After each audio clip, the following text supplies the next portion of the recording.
Hey y'all, my name is Cassie and I am the creator of Pieces of Scrap, and in today's video we're going to be doing another Instagram free amigurumi pattern review. And before I get started, I always like to go over the criteria that I use to rate patterns. So number one is, would I use the pattern again? This really is determined by if I like what it turns out looking like, if it's easy to understand and easy to work through the pattern, and so on. Number two is, can I understand the pattern easily? And this really comes down to if it would be easy for me to make the pattern if I was a beginner or if I was an advanced crocheter and everything between. This is determined by if it is clearly written, if there are photos that explain what's going on and diagrams to show you what you're supposed to be doing and things of that nature. I have some examples on screen for you to look at in case you are confused about what I'm talking about, but these patterns really do a good job of conveying the instructions that are given. And number three is, do I like the finished product? And really what that means is it a situation of expectations versus reality? Or does it actually look like that photo that the pattern designer placed on the pattern itself? So first up, we have a pattern suggestion from Bay Crochets on Instagram, and this is a pattern by LaLaCloudStudio. It is the No Sew Puppyloaf pattern, and I was actually really surprised when I showed my husband this after I finished, because typically he sees things like this and he doesn't think they're really cute or anything like that, but he actually said that this was really cute. So that always makes me feel warm and fuzzy inside when he likes something that I made. So the first note that I have about this pattern is that the eye placement seemed a little off in the pattern itself. When you make the pattern, you start from the nose to the back, and then you make the tail and the ears separately. The ears are crocheted directly into the body itself, but you leave there's like 3 stitches that you mark so that you know what stitches you're working into to create those ears. And the reason that this relates to the eyes is that it tells you to line the eye up to the middle stitch of those 3 stitches that you marked of the ear placement to place your eyes. And if I was to do that, these eyes would have been like way off to the side. So I ended up placing my eyes between rows 4 and 5, and there are 5 stitches in between these eyes instead of 6. The pattern says there should be 6 stitches in between, but I opted for 5. The next note that I have is that the page numbers of the pattern are messed up. The reason that this is important is because it tells you when you finish the body to go on to make the tail, and it tells you that the tail instructions are on page 5, but it's actually page 5 that you're on when it tells you to go to page 5 to make the tail. The tail instructions are actually on page 7 of the pattern, at least if you're looking at the pattern itself, and the bottom right corner there's a page number. Instead of, you know, if you're on Instagram and you're scrolling through the slides of that Instagram post. I don't know if it's meant to refer to those pages, but if it is referring to the patterns page, the page number is wrong. Anyway, I really enjoyed making this pattern. It was worked up in under 45 minutes, and there are lots of photos to show what you're supposed to be doing and, you know, to help demonstrate what the instructions are saying. So it was very helpful to see all those photos and to know exactly what I was supposed to be doing. So I would give this pattern 4 stars out of 5. So next up we have the Tiny Chicken Keyring by StitchedByNinette, and this pattern is super quick and easy. It's worked up in 10 minutes, and I have no notes about the pattern, which I'm surprised about. It is pretty simple. I mean, it's worked pretty similar to the Mabel chicken pattern. It's just like a much smaller version of that. Lots of detailed instructions and photos again, so very quick and easy to understand. I made this little guy in 4 different colors, and each of them is really cute, and I think they'll make some really great keychains that people will want to buy because chickens are really popular, if you didn't know. I would give this pattern 5 stars. I didn't have any problems with it, so great to have a 5-star pattern in one of my videos. Next up, we have Tilly the Teddy, and this is another keychain. It's not necessarily a keychain, but it can be a keychain. They're very small and perfect keychain size, so that's what I ended up making them to be. Anyway, this pattern is made by NimmoCrochet, and it was suggested to me by one of my followers, and that follower is Crochet by JJ the Boss. So thank you for suggesting the pattern. First thing I want to point out about this pattern is something I haven't seen before. It was really cool, but the pattern maker has two different types of bobble stitches, and I've seen people handle this differently. This creator in their notes section had a different way of approaching that, and that was to put in parentheses how many loops should be on your hook when you finish that bobble stitch. And that was extremely helpful in knowing what kind of bobble stitch you need and not having to like flip back to the page where it has the abbreviations and their notations to tell you how many loops should be on your hook. So when I make a pattern in the future and I use different kinds of bobble stitches, I will probably almost definitely steal that and use that in my notations in the future. That is so helpful to know how many loops should be on your hook before you finish the stitch to make that bobble stitch, especially since so many people have bobble stitches and they all use different number of loops on their hook to finish that bobble stitch. That was awesome. I absolutely loved that the muzzle of these little bears is just a bobble stitch that is slightly bigger than the other bobble stitches. I thought that was genius. When I was initially looking at the pattern, like photos and everything, I was completely expecting that the muzzle was going to be something you sewed on, but having it just be a color change and a larger bobble stitch was perfect.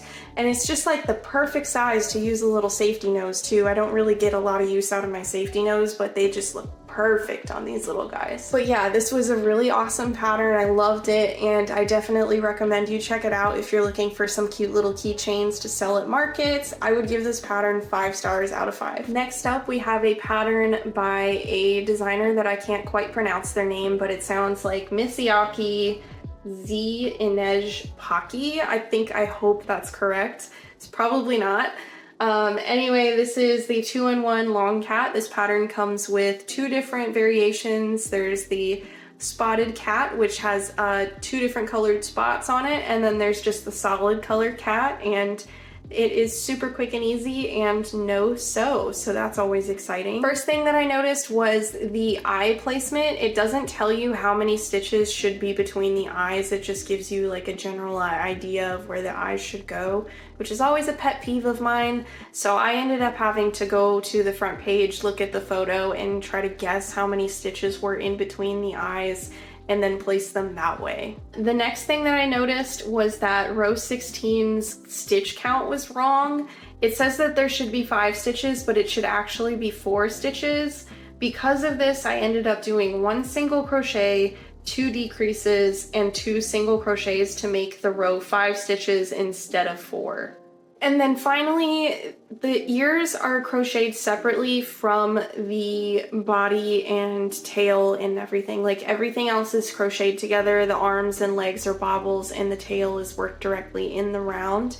However, the ears are crocheted separately. You crochet them directly onto the body. It doesn't tell you which way your hook should be facing when you insert your hook into the head to create the ear. And it also doesn't tell you how many stitches away from the eye the ear should be. I inserted my hook 2 stitches away from the eye, so on that 3rd stitch away from the eye with 2 stitches from the ear, and then I crocheted in this direction, like towards the top. That is, I believe, how you're supposed to do it. It's just not super clear and it's kind of vague. The only reason that I even remotely knew how to go about doing that was because I have done a pattern tester call for Nook's hooks several times, and she has a very similar sort of way of making an ear, is just crocheting directly into the body. And so that's kind of how I knew which direction the hook should face when you put it in there. But it is a little confusing. I think the pattern would do very well with having some photos in that area to show you how to do that. That being said, I still think this pattern is really cute and it makes some really cute kitties. I especially love this little calico cat. I think people will really like that and it'll sell very quickly. And I would give this pattern 4 stars out of 5. Next up, I made this low sew Charmander, and this is a pattern by C.CraftyCreationsss. It is worked up in 50 minutes, and it's mostly no sew. The only thing that you have to sew and create separately from the body is this tail here, and you can do that in 2 separate ways, and that is actually my first note, is she says you can stuff the tail if you want it to be a little puffier, but the thing is, when you stuff the tail, it's going to make the attachment to the body a little strange looking, so that's what it would look like if it was stuffed a little bit. And as you can see, it would like taper off at the end and make the tail look a little different. You do single crochet the tail closed, or you slip stitch the tail closed when you finish crocheting it. So if you wanted to have a puffy tail instead of just this flat tail like this, I would recommend that instead of you single crochet the tail closed, that you just leave it open, leave some stuffing out in there, and then sew it onto the body if you want that tail to look a little chunkier at the end, because otherwise it just kind of looks like it's a wrapped candy. You know how it's like tapered on either side of the tail. So I just opted for the flat tail that you just crochet on. Not crochet on, but you sew on and you crochet it closed. It was just easier to do it that way instead of having to maneuver a stuffed tail. My next note is actually about the eyes. So the way that the pattern works is you work from the head down to the body, and when you work on the head, you have to place the eyes pretty soon, and you don't really know where those bobble stitches are gonna fall based on, you know, where you're starting, and it doesn't tell you which stitches, like what number stitch you're supposed to place those eyes in to make sure that they are facing the right direction. So as you can see, my Charmander looks like he's just looking off to the side like this, like his eyes are off center. It looks like he's just turning his head a little, which is kind of forgivable, but if I was the pattern designer, I would opt for telling you what stitch number to place those eyes at so that they are facing the right direction, because you can wait to place those safety eyes until you get to the bobble stitches, which is what I do with my Trunk the Turtle. However, you have very limited room to work with when you're trying to shove your fingers into that little neck hole to get your fingers in there to place safety eyes and place the washers on the back of those safety eyes. It can become a little hairy and a little difficult to work with, so that's why I recommend giving a stitch number to where those safety eyes should go. My next note is that the first page of the pattern shows pictures of bobble arms, but it doesn't have those instructions on the same page, so that's just a little weird, having to flip in between pages to actually see the instructions of those bobble stitches. And then in the pattern itself, the color change of this yellow patch on Charmander's belly isn't symmetrical, so what I ended up doing was I altered it so that the color patch would be centered in between the arms instead of a little bit off center. Another thing that I noticed about those bobbles was that the leg bobbles were a little off center. So what I did in row 23 was I did 3 single crochets and a decrease, and then I did 3 single crochets, a bobble stitch, another decrease, and then 2 single crochets and a decrease, 2 single crochets,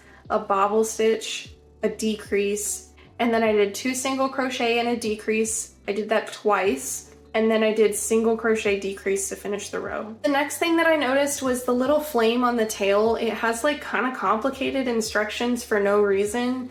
The yellow bit of the tail is just double crochets, but the way that it's explained is just explaining in detail how to make a double crochet, which I just didn't understand. I don't know if the pattern designer just didn't realize they were making a double crochet when they were making that stitch, but that is what it is. It's just a double crochet, a slip stitch, and it does that 3 times. It's pretty simple. Anyway, I think this pattern is cute. However, row 23 caused me so many problems because of the bobbles being in the wrong spot. So I don't know if I would come back to this because of that. I wouldn't want to have to refer to my notes every single time that I worked on this pattern, just because those bobble stitches were so lopsided and incorrect. So I would have to rate this pattern 3 stars out of 5, and I don't know if I would make it again.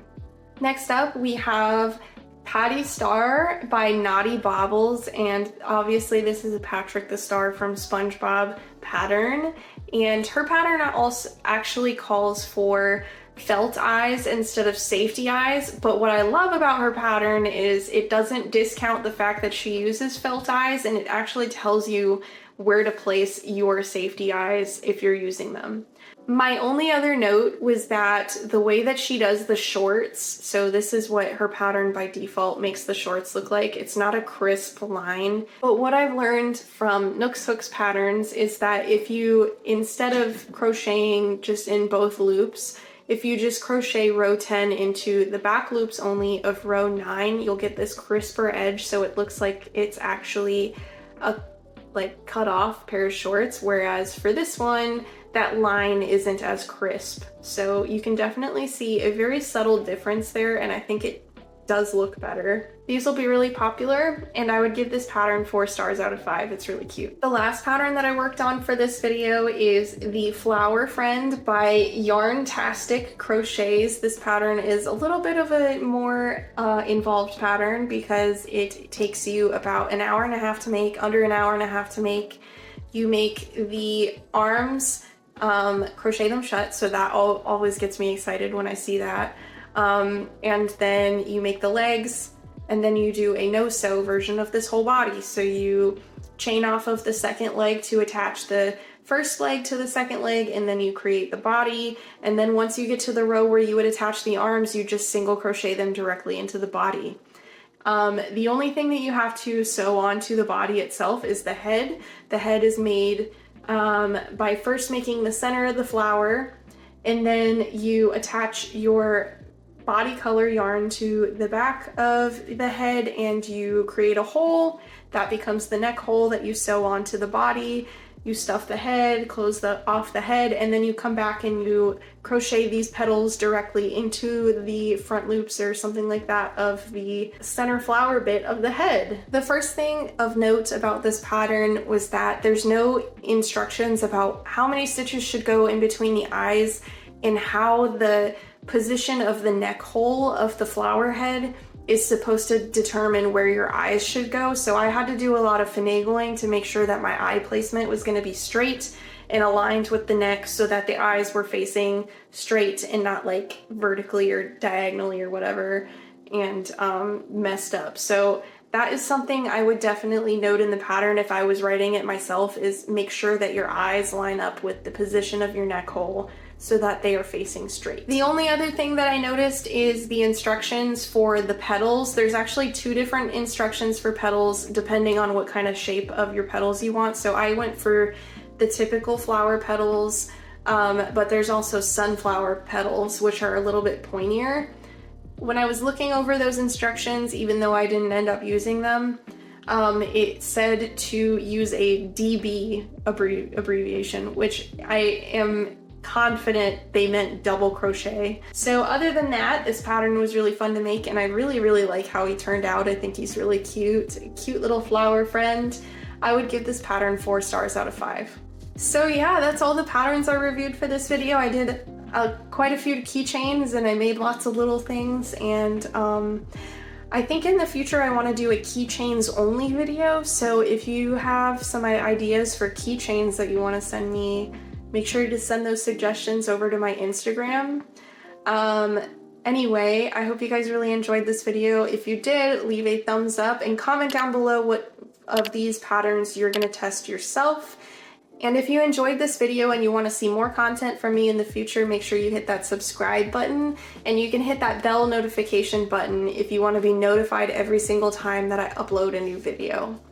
That being said, I hope you guys have a great weekend, and I will see you guys next time. Bye!